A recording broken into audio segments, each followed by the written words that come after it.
Lord, have mercy. This is the day of testing in this fast. This is day 10, and that number stands for testing. Yes, it does. It also stands for law and order. I'll talk about that in a minute. I want you to hear this song, because we're truly in a war.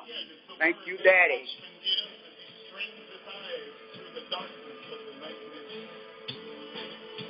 He can sense that just beyond the horizon, a great brightness is preparing to break forth.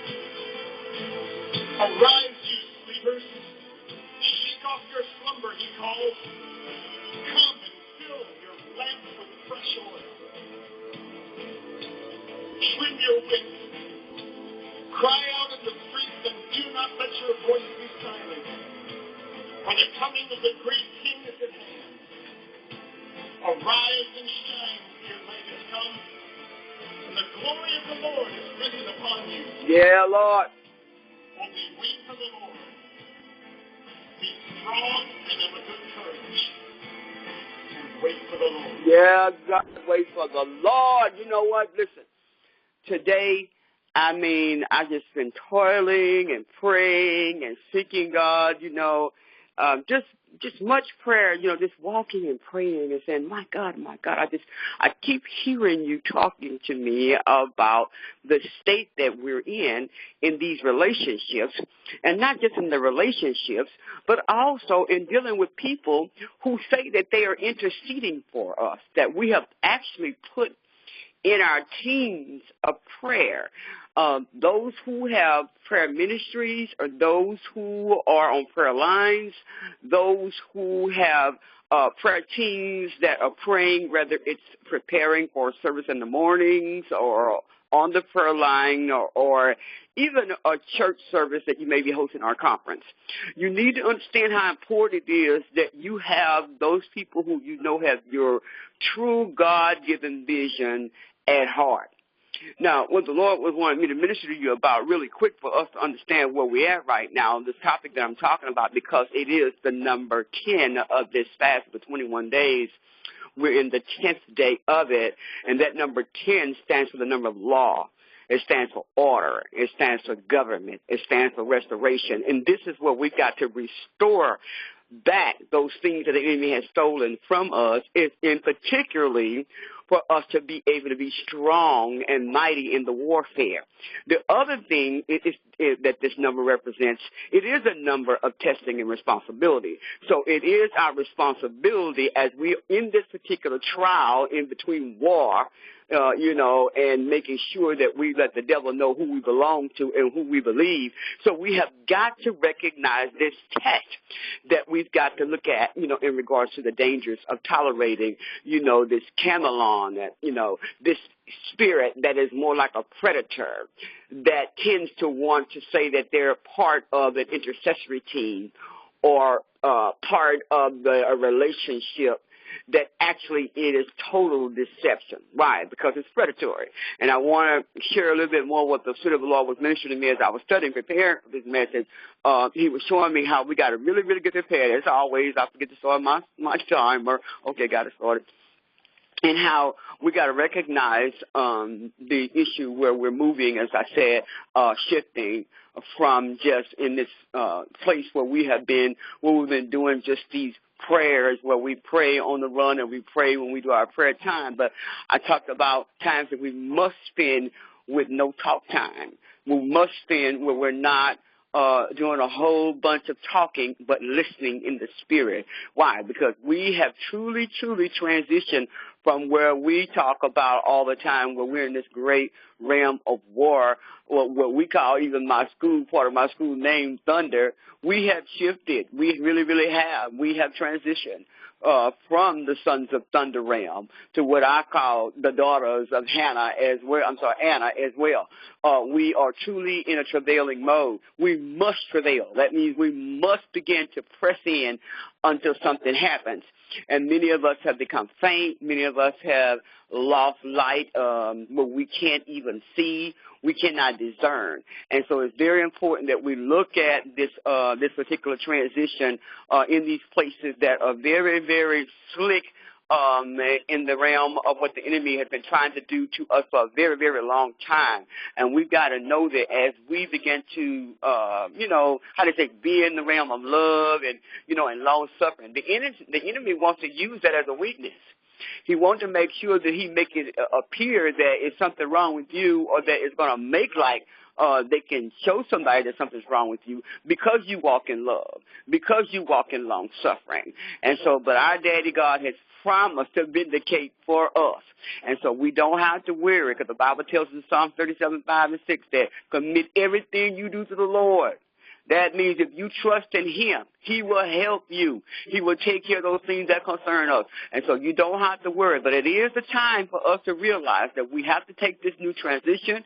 We have to recognize we cannot allow other people who are not supposed to be a part of where God is taking us to be in the mix, or to be in the realm of where God is trying to take us. So that means some things you're going to have to allow him to let you leave behind and cut off. Does that mean that you're not going to, be a sister or brother in Christ? As long as they are of the body, yeah, you still connected. That doesn't mean that you're doing things with them. Remember, I talk about the lemon tree versus the apple tree. So we want to make sure you don't forget about that, because you will not be able to allow him to put fresh new wine in old wine skins. You got to get prepared for a better quality of what you're doing with your apple tree. You're going to have to make sure that you take a good look at what is still, trying to come up and show its ugly head on your tree. Now, I want to go into a couple of these things in regards to what you heard, the watchman getting prepared. One of the things we are doing, as I said before, we're fasting for the first 7 days of every month throughout the rest of this year. Every month, the first 7 days, water, healthy juice, and fruit. That's it for the first 7 days, from the hour of 6 o'clock p.m. until 7 o'clock a.m. in the morning, okay? 6 o'clock p.m. until 7 o'clock a.m. in the morning. You talking about out of all my years of fasting. Out of all of my years of fasting, I have never, ever had a war like I have in this fast here. And I believe from these hours, and these hours are very, very strategic. Why? Because these are the hours that the devil knows that we're getting ready to go down the rest of the night. We're getting ready to really, really go through some challenges. Maybe the spouse is coming in, had a bad day, or some things you've heard, the kids cut up. There's things that has happened through the day, and when the night falls or the evening falls, this is when the enemy wants to really, really break out and start to do all these things that this particular spirit that I'm going to be talking about, I always say it wrong, the chameleon, or whatever. It's as I begin to look at it, it's a predatory spirit. But what's so distinct about this spirit, you can see it's noted in Leviticus chapter 11, verse 30, and it kind of speaks about the gecko or gecko. It says the monitor lizard, and that's what it is. It's a lizard. But what's distinctive about this lizard, I'll talk about in a few minutes, this spirit of the lizard, this wild lizard. They call it the skink and the chameleon type of a lizard. And the reason why I'm trying not to go deep and spiritual with you, but you do need to understand about this lizard. This lizard denotes that it's in this type of a realm where it can actually change colors on you. And so the reason why I thought the Lord wanted me to talk about this chameleon type of relationship, or a person who actually that you is a part of your prayer team, or on your prayer in your prayer ministry, because what this particular lizard is, it's a slow moving, but yet it's a slick type of behavior. It's also have a lot of different types of characteristics that tends to prey on, and also pretend to give this long distance love, but yet it has a whole another type of behavior that it's trying to do. It moves independently because its ultimate goal is to make sure that you draw to it. And the thing about it, which I thought was so significant about this thing, it has these movable eyeballs. Mm-hmm. And its skin have the ability to change colors. That says a whole lot, because we know that in this last day the enemy is going to appear as light, and it also try in different forms to appear as holy. And so this particular type of land lizard or lake, sea lizard, or whatever it is this high. It has this ability to rotate independently as its protruding eyes begin to move around and have this long, prehensile type of tail and this very extensible long tongue. Okay, so that says a whole lot, because of the fact that this particular relationship and this particular predator in the spirit is there to, cause a lot of problems for the individual, especially in a relationship. Now, one of the things that's very, very significant as far as being a part of a prayer team, I thought was very significant as I began to pray and study about this spirit. One thing about it likes to try to make it appear that it's really praying for somebody. And I know you've been in situations where we've all done this, where we've had a conversation with someone and said, well, she already know it ain't right. Been there, guilty myself. It ain't right, and I know God is going to deal with her, and we just need to be praying for her. And you know what? God's got to show that this here is not right, and she's going to pay for that, and you're going to see. And you know what? I know God is going to really make her feel this here or that, and they're going to get this or that. And as the Lord begins to minister to me, remember now, this 21-day fast, we always got to remember, when we're fasting, it's primarily for you. And one of the things that and as he began to use you as you go through, it's you to sound the alarm for somebody else. And so I believe that the Lord was ministering to me because here recently I was dealing with a situation, and the Lord let me minister to my heart concerning the way I was discussing this situation. And when I discussed the situation with someone who I believe is mature in the spirit, what happened was that I found myself saying, yeah, that's right. They're going to have to see that, and God's going to do this. But I try to stay away from talking about what's going to happen to them rather than speaking what God wants them to see out of the situation. So we have to be very careful because that's a subtle predatory type of chameleon type of spirit. We got to make sure that we don't be predatory in our prayers. We got to be very careful that we don't be very slick, be very, our eyes or be very condescending about what God is trying to show us concerning our heart or the situation that we're praying in the wrong fashion, that it is really truly not a prayer of faith and hope and long-suffering and forgiveness and praying in these fashions for the individual, but rather we are praying with this chameleon or this predatory type of behavior because of what we feel that God is going to do when we don't know what God is going to do. Matter of fact, God may have allowed it for us to be able to see something in our own self, and not only that, for us to be able to have more wisdom about being an Anna and to make sure a son of thunder to know where we need to be fighting in this last day. Okay? In the spirit, not in the flesh.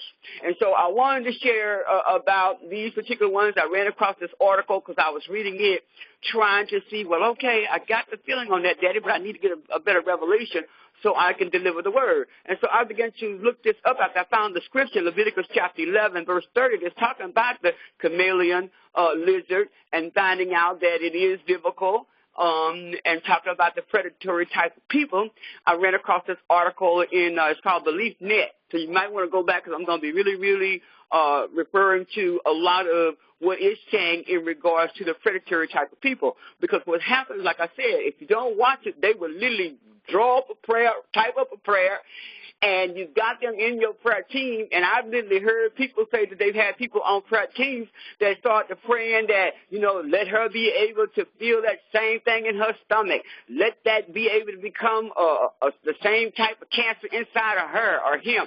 We have to watch what we are allowing people to say, and you got to get those people that are on your prayer team to make sure that their hearts are in the right position to even be on your team. Like I said, we're way past allowing people just to pray because they know how to pray real good. You got to make sure you check their hearts out because it could be a whole lot of prayers prayed with a whole bunch of good, words that sound good, and their heart ain't no good, and it ain't going nowhere. But anyway, this is the first one. Matter of fact, it's going to be a backlash. And so we've got to pray that God will show us. So this is some things that this type of spirit, this, what did I say? The chameleon type of spirit, because I was so moved by that word, this lizard. This is an ugly old thing that's so nasty. What happens is it relates to this type of predator. When we think about it, it relates to somebody that's preying on somebody, that looks to try to see what they can do to oppress that person. So that's the kind of prayers that they're praying, these oppressive prayers, these prayers that are very, very vulturous, these prayers that are very, very, how they say, just very there to pull down and not raise up. They're there to destroy. That's pretty much what it is. But when we tolerate these things, what we're doing is we're accepting them. We're really enduring them. And matter of fact, as I begin to look at this message, the more I start to think about the Jezebelic hour that we're in and have been in for decades, this is one of the spirits that I believe, this chameleon type of mentality, because it is a lizard. And I described to you just a few minutes ago what it's like. It tends to allow us to tolerate stuff that for whatever reason we want to endure it, for whatever reason that it may benefit us. And so that means we're bearing something. Are we taking it? Are we standing for it? And then, we're really not giving no true reaction to it. But when we have predators that are chameleons, what they do is they know what is very positive or important in your relationship, but they tend to pretend whatever they need to pretend to be able to get, to make it look like that they can be on your side so they can gain your trust. And then as you begin to go into, sharing more of your information, then they go with that long tongue. Now they want to cut you up and make it look like everything that you was doing that was never really, really holy. It was just something they felt like that you people need to see now the real true you. That's very deceptive. So what they're doing, they become a predatory intercessor, or they become a predatory chameleon type relationship. So let me share with you what I did find on here. Let me make sure I get back to it so I can share those. They talk about these 8 traits. And so the first thing that they said about the person is that we got to recognize the fact that many of the people who are in these relationships, they tend not to discern it because they're so desperate for the relationship. We have a lot of desperate women today that are single. I pray the single woman is listening to this, because a whole bunch of them that are single, they don't want to be single. They want relationships that they can call something that maybe, hopefully, is going to be my spouse, and before you know it, they're doing things and tolerating things that are not of God. And so they lose their guards, they put their guards down, they can't discern, they can't see. And so if they can only pray and seek God, then they can avoid a whole lot of heartache and a whole lot of issues that many of these predatory type of people, they tend to manipulate, and they're very narcissistic, and they say they're very sociopathic. So we got to make sure you pay attention to these types, because you can get yourself into a whole bunch of situations.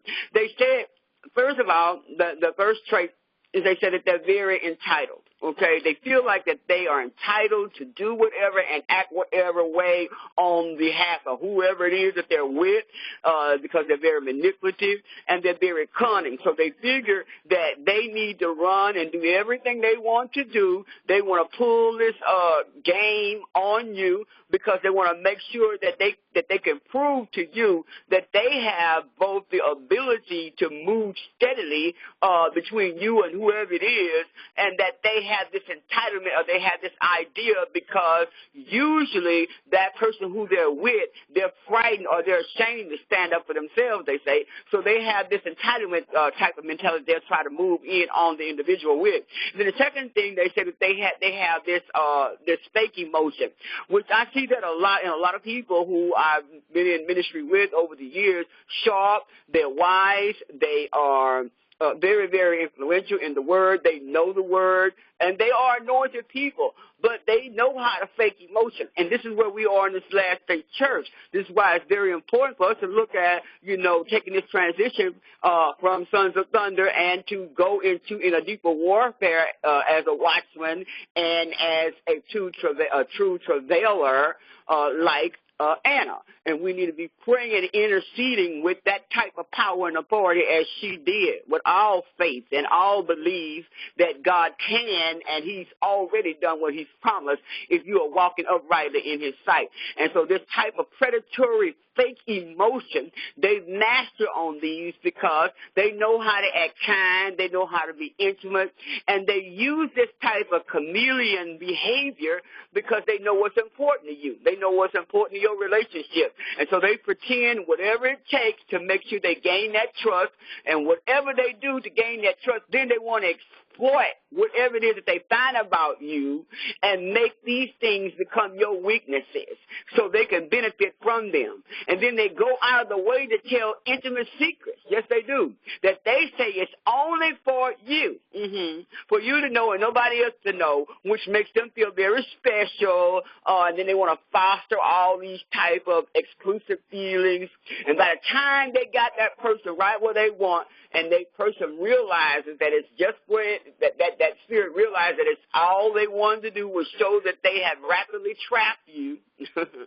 Then they're lured through, then they begin to lure you through this kindness, but harm you through this abuse and control. Lord, help us today. And then the next one is they must be in control. That's one of the other traits that they have. They are very abusive people. They be abusive to people, and they thrive under only one circumstance, and that's when they have control over the other person. Okay, so the predatory type of mentality of this spirit, they begin to do anything to maintain this complete autonomy over the other person's decisions. So that means anything they think in interaction with other people.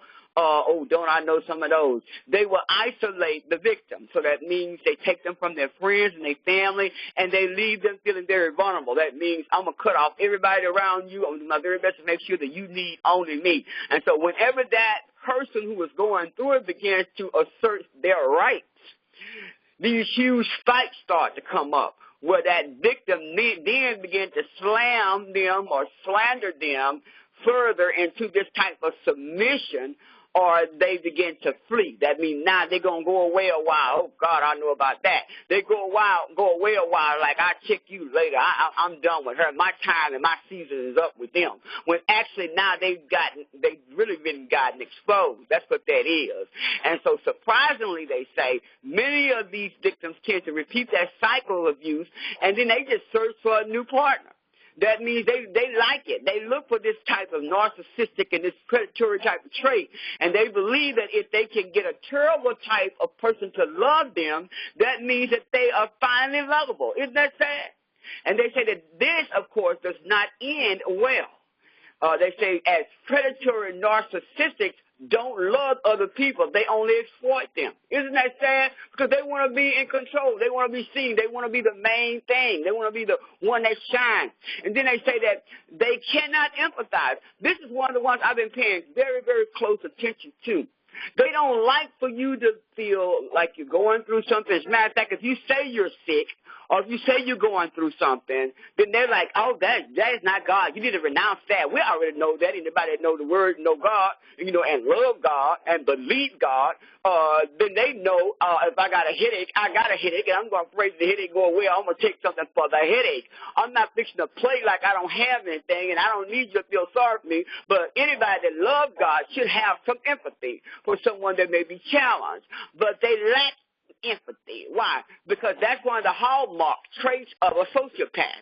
They have this psychopathic and narcissistic type of mentality, and they believe that whatever they feel or whatever they're doing is right. It's very evil because they don't have any heartbeat of love or compassion, let alone long suffering. They may try their hardest to show it, but anybody that can see in the spirit, they should be able to see that it ain't real. However, it is only a front to help them blend in better. They try their best to smile or say, oh, God bless you. Oh, my God, I hate you feeling like that. Oh, my, well, I'm going to pray. I'm going to be telling everybody to pray. When actually they ain't going to pray. While they talking to you within their evil heart, they're saying, good. I'm glad you're going through it. They simply are unable to produce this type of emotion, and they cannot understand others in that way because they figure they're just too super spiritual. They're just too anointed to be this way. They don't know what's wrong with you. They believe that they are so consumed in with their holy selves that they have no construct or other people feeling sad. They cannot understand Why do you feel sad? Why are you angry? Or why are you in pain? Because you should be strong. You should be a woman and a man of God. You should be anointed because God is big in us. Don't it sound like Jezebel? She's so powerful. She's so indispensable. And be careful, because where there's a Jezebel, you can rest assured there is an Ahab in the midst. I don't want to even get on that one yet. But a great way to tell if someone is faking empathy, all you got to do is to tell them about something painful you're going through. And then watch them very, very distinctively. They will pretend to listen and appear to be very understanding, or your pile of troubles. They'll begin to look at them, but then quickly they will change the subject to their own mountain of pain. Lord, help us today. They want you to pay attention to them. They don't want to hear no more about what you're going through. My Lord, help us. They're very personal. Yes, they are. This is one of the most interesting traits as well. They want to really get close. They always want to come and see what they can do to help you. They want to connect with your family. They want to be very, very close to get involved in everything you're doing and see what you're doing. And they chasing and running and saying how anointed you are and that they love you. This here spirit right here, over the years of me being an evangelist in my times past before I became an apostle, I used to look at this chameleon type of lizard type of spirit, and those people who I had interceding for me or had relationships with in the past, the Lord began to show me how they were predators, how they really, really was trying to be very exploitive, very, very, just one to destroy or pull down anything that God was trying to raise up in the ministry. I'm so glad He showed me very quickly that I didn't need to do anything else, because I was fighting mad, wanting to go to their houses, wanting to read them, and sometimes I did before I became mature in knowing that I could not just run around and start, telling people off and saying stuff, So I had to pray and see God, and He reminded me that He could see and that He don't need my help. He see it all, and many of these things He was showing me or allowing so I could grow up in, to learn how to be quiet as a prophet, to learn how to make sure that I don't have to fight these battles. He is going to show me what he already know. So he will show me these things in dreams, and He still do that. He showed me in dreams what is going on around me, those people that are up close and personal with me, and He'll tell me when to talk and when to be quiet. And these are the things that we got to understand, that those who are being very personal with us. You hear me, pastor. You hear me, leader. You hear me, teacher. Any of you in the fivefold that are leading anybody, those that are up close and personal with you, they often are there to actually be very quite normal in you, around you. They look like that on the outside, but what they're trying to do is blend into what you're doing very, very quietly.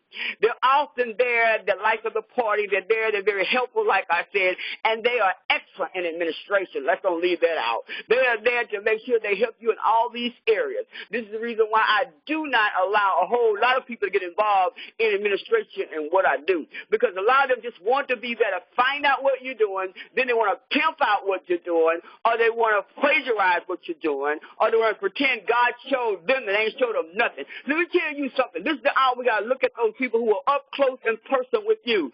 They are there to destroy relationships, because they want to make sure that nobody else hurts them or leave them.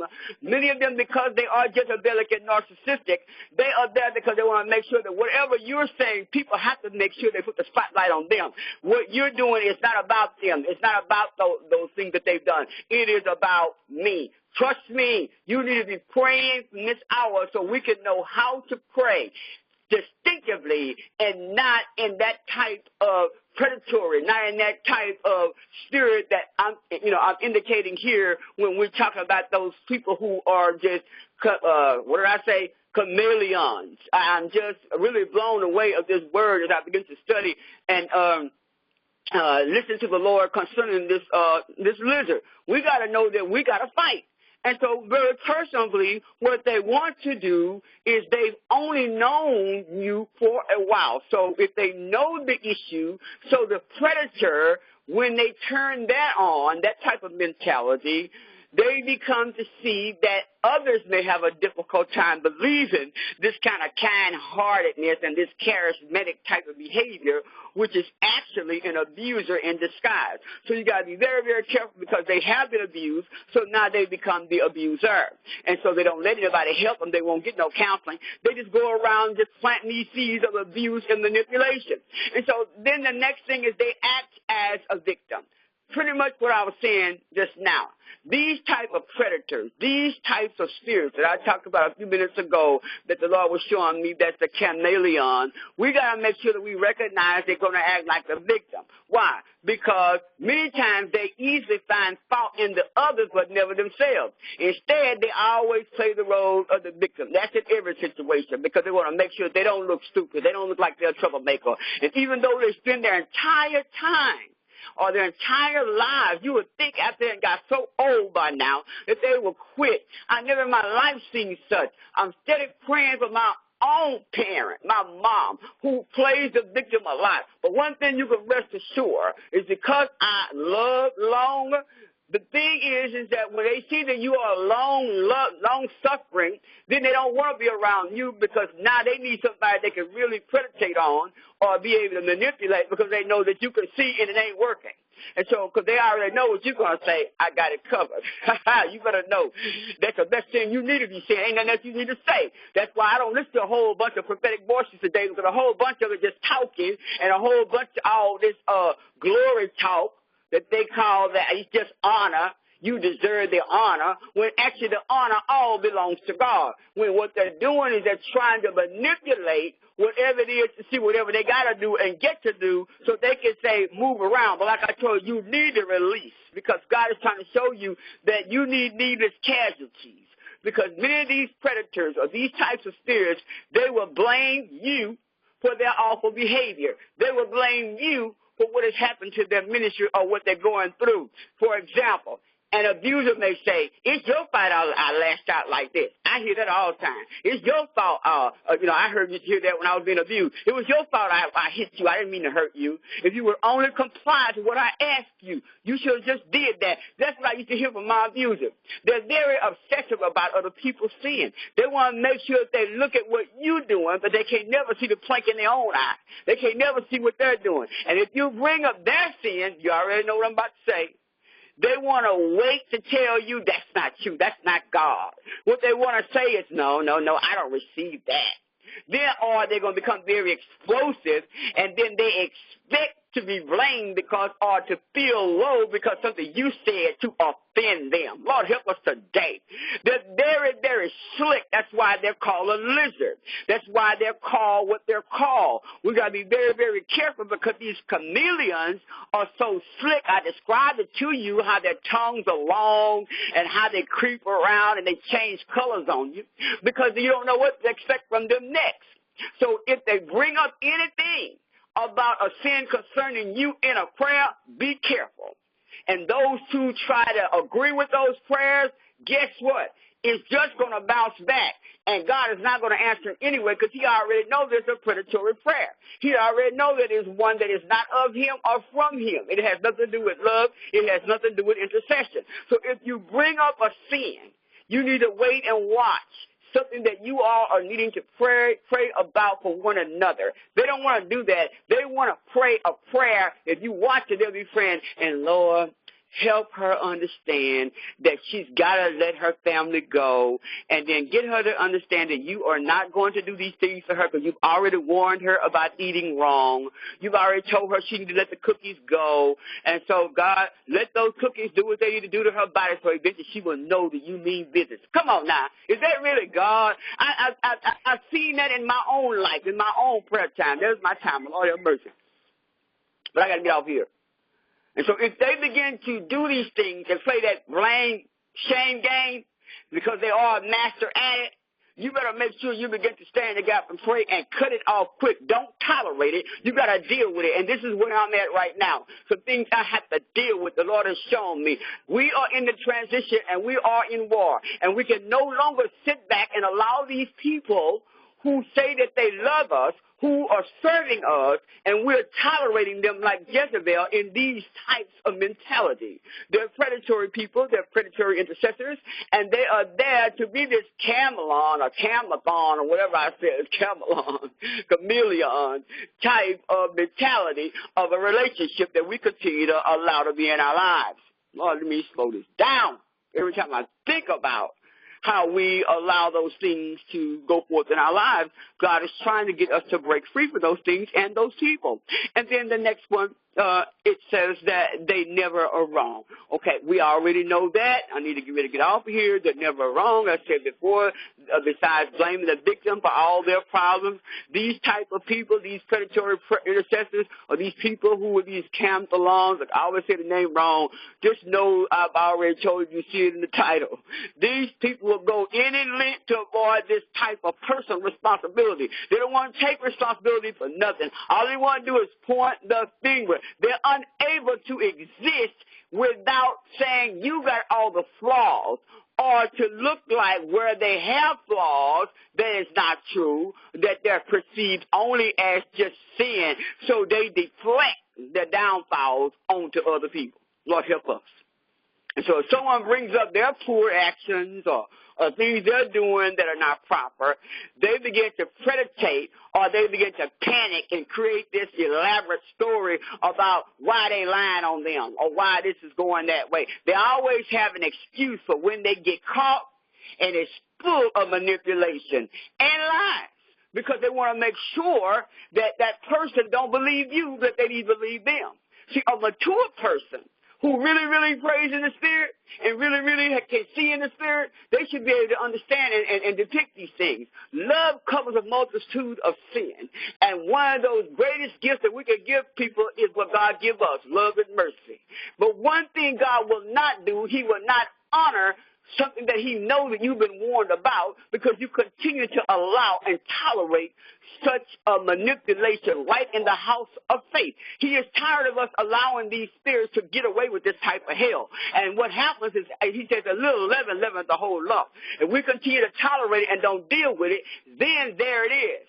You got to watch. The Bible says you need to watch those, try them. And when you watch them, at some point, we got to take that situation and deal with them. A mature person will watch it, and then when God says, I need you to deal with it, I need you to deal with it. That means talk to that individual. We have no more time to be using all these other, escapisms, to be able to avoid what we need to avoid, and that is confrontation face to face. People don't want to do that. They want to do it every other kind of way. But I'm telling you right now, that's the reason why the Lord is not allowing things to work in the household of faith, because we choose to do it our way. When he's saying, in the Bible ways, he said that we need to watch that spirit and try it. And then once you have seen what it is, then now you need to address it privately. But we don't want to do that. We want to expose it publicly when God is saying, be quiet and watch it. We want to do it every way we want to because we're mad. Trust me, ding dong, Sandy. I thank God that he has given me the maturity to make sure that I deal with mature people who know how to deal with these issues maturely, so that when we deal with these types of spirits, we know how it's time for us to get together, pray strategically so God can show us when to address the hell, pull it down, shut the gates of hell, and open heaven and, begin to demonstrate true love and long-suffering for the individual. Because we all are fake and frail in something. So as an abuser, these types of spirits will do whatever it takes to stay in the right, even when it means hurting other people and making them feel like that it's their fault. Lord have mercy. I'm trying to slow it down. And so they have a low self-esteem. Many of those I have dealt with, even as a therapist over my years, many of them are so hurt. They're very narcissistic and very diabetic, and they're very sociopathic because they begin to prey on people who you would even need to worry about, especially if it's somebody you felt that that was close to you. But they begin to lose their own self-worth because they can only gain power from hurting and controlling other people. So when they can't hurt and control you, they really done now. It's like I don't have nobody else to try to rule or make them know that I love them, so they can't leave. It's like kids. They want to bully. They want to do whatever they can to commit these ugly acts to try to make somebody ashamed or degrade them. This is what's so unique about that spirit, that I'm talking about here, that type of relationship, the one that is described here as we begin to really look at the characteristics of what I described here in regard to this chameleon type of lizard. It's really a weird thing. I was just so overwhelmed with it, I couldn't hardly stop studying on it. You need to go and retrack it, go back and read these that I'm talking about here, speak to God about them, meditate for your own heart concerning them. Why? Because these spirits, they usually compensate for their pain that they've been through, whether it's something old or whether it's something new or whether it's something that they dealt with in leadership to the point that these issues from old and even some childhood wounds that never was healed, these breaches and unforgiveness has caused many leaders to suffer and relationships to die and even marriages. And so instead of grieving and getting the counsel they need for their past to have this healthy way, instead they begin to make other people pay for their sadness or for their loneliness or for whatever they felt somebody did to them. So they tear people down, they tear their own self-esteem down, and those people that they say have victimized them, anything they can to make them feel comfortable in their own skin. Lord, help us today. And then finally, we need to make sure that we remove ourselves from this stronghold.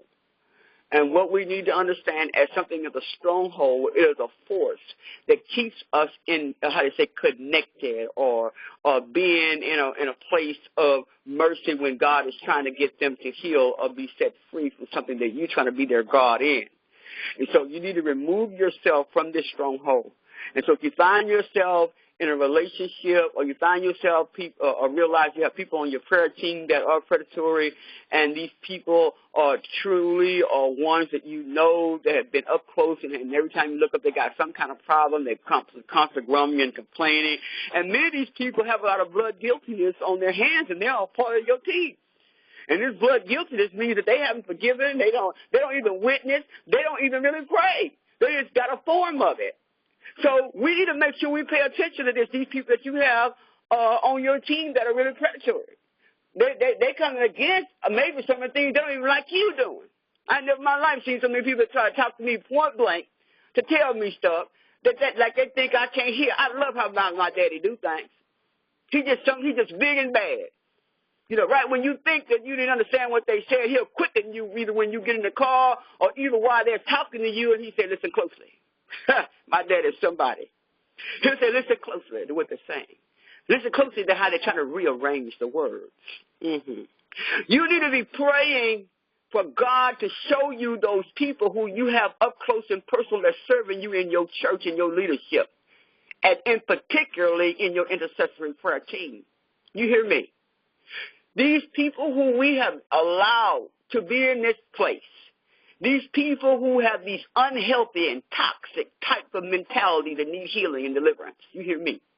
We need to pray for them. Are they in the church that need deliverance? You bet they are. Are they in the church that have mental illness? You bet they are. Are they in the church that are, fire baptized, speaking in tongues, and going home still hating and thinking? You bet they are. And that's from the pulpit down to the pews. And it's our responsibility to know that none of us are perfect. But we got to make sure that we take a good look to see are any of these particular traits, as far as predatory intercession is concerned and leadership is concerned, to see even in our own family, in your marriage, in your dating relationship, even your parents. I just mentioned how my mother tried to be that kind of Connie, but it don't work now with me. We need to understand how to pray that God will let them see themselves. And at the right time that God will give us the way to humbly, not dishonorably, let them know this is not good. We need to be praying for that to change out of your heart. I had to do that with my mom. To let her understand that ain't working for me. I love you, but this is ABCDEFG called kingdom. And we need to know that God loves us all, but he is not going to continue to allow us to tolerate these type of predatory intercessors And he wants us to make sure that we have a safe and healthy environment for those that he puts our hand. And he wants to make sure that we walk in love and the fruit of the Spirit. And so basically that's all I want to share. But make sure you join us in this fast the first 7 days. Make sure you take heed to what I said. I did go over here as always. I get so full, you know, when I'm talking about these things that we need to make sure that we look at that is destroying the body, that is causing us to be unhealthy, that's causing us to be weak in our prayer and weak in our service, you know, for kingdom. We got to make sure we pay close attention. Ask yourself, where is it am I possibly being a predatory intercessor? Where is it that I may have missed, that I have people who are praying prayers that I have heard or I have agreed with that was predatory? You know, and what is it that I have ignored or tolerated that could be the spirit that I have ignored and did not realize that I've tolerated the chameleon, or whatever you want to call chameleon type of predatory relationship? You know, so what am I doing? What do I need to be doing? When do I need to be fasting even the more? Do I need to get somebody to lay their hands on me so that I can get these things that my eyes, you know, out of the way so that my eyes can open, so that I won't allow the chameleon type of relationship to maintain in my space, so that I can grow maturely and so that I can lead effectively. Lord, help us all today. Well, I pray this is blessed. You got to get off here. I pray that your weekend be beautiful. I will be with you tomorrow, though. Whatever Abba says, that's what I'll be saying. Please share this one. In Jesus' name, share this, especially to intercessory prayer team, leaders, churches, pastors. Please share this one. Please share it to marriages, too. God bless you.